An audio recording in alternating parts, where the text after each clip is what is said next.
following on from our hand action or fundamentals of hand action video in last week's blog, this week I'm going to take that a stage further, and I think at this point it would be remiss of me not to mention the grip. Now, I've spoken in previous videos about how the grip is something that really you should only work at under the supervision of your coach and PGA Pro. However, I'm going to touch on a couple of checkpoints that you can work at to allow you to make the most of last week's hand action video if, having done the drill, you discover that hand action is an issue for you. So there are two checkpoints I want you to be aware of when we look at the grip position without doing that with direct supervision. The first is very straightforward. It relates to your glove, and we look for wear patterns on golf gloves in players. So if you're somebody who wears out the glove, particularly on the heel of the hand right here, that's a sign that you're holding the club in the incorrect part of your hand. It's going to limit your hand and wrist action during the swing. So point number one, do you wear your gloves out? If you do, you're going to need to get your grip checked. Number two relates to club face position, and when we use flight scope to monitor golf swings, one of the things that surprises a lot of players is how consistent their swing direction or their swing path is compared to how inconsistent their club face position is. And more often than not, bad shots are caused by poor club face and not poor path. So as far as the grip is concerned, point number two is to position your left hand on, or your top hand on the club, the glove hand,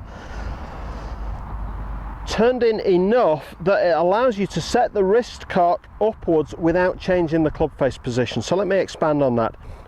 You'll see and read a lot about golf grips. You should show two knuckles. The V on the grip should point to the right shoulder between the thumb and the forefinger.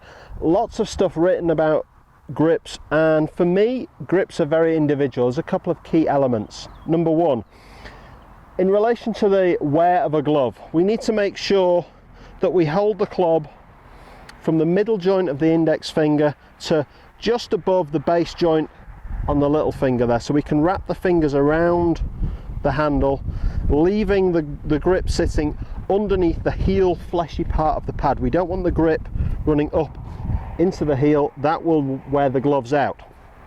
So we hook the index finger around and we go just under the heel of the hand there. And the second checkpoint relates to club face. So what you will see here, as I set my hands on the club, what I'm looking for is an upward hinge with no change in club face position. So as I go upwards, the club face, leading edge of the club, remains absolutely vertical, no change. If I hold the club a little bit weak, not enough of a knuckle showing, as I hinge my wrists up, you'll see that the club face rotates open. So the face position, the alignment of the club face will change, and for me, a right-hander points to the right. If I have a grip that's too strong, when I hinge my wrist up vertically, the club face will hood, the leading edge will get tipped forwards. So those two checkpoints can really help you understand your grip, which has a direct influence on the hand action we spoke about previously. Set the grip, very quick checkpoint. Can I hinge the wrist up without any noticeable change in club face position? If you can, you've got a grip that matches your face position. That will allow you to do the drill we talked about last week to encourage the best hand action you can. Thanks for watching the How Did I Do Golf Academy. If you enjoy our videos, please share them amongst your friends. Don't forget to subscribe to the YouTube channel. That way you'll get to see all our latest footage first. And for questions and comments, join our Facebook page or follow us on Twitter, HDiD Golf Academy. We look forward to seeing you next time.